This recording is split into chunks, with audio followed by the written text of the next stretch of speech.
il caseificio turnario e funziona con l'aiuto di tutti. Quel che porta 200 litri di latte o quel che ne porta 5, è tutti uguali, tutti hanno valore. Ed è questo un po' che la cooperativa non è così, in i caseifici cooperativi. Il turnario è un altro tipo di approccio.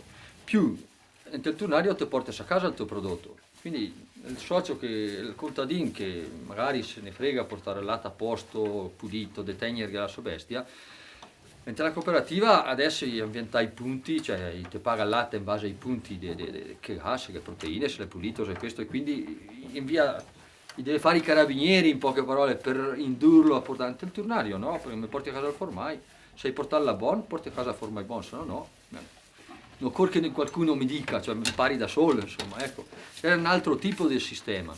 In più, il turnario l'è fatto per mangiarsi il suo formai e quindi, tanto più, non è che mi fa del male a me, poche parole, ecco.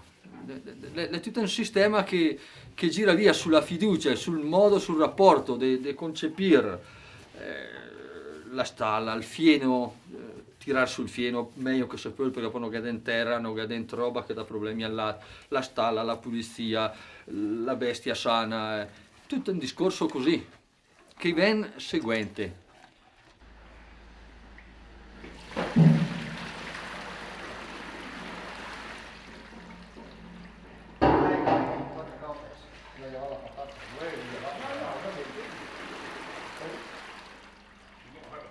Io poi ho fatto soluzione fino a 6.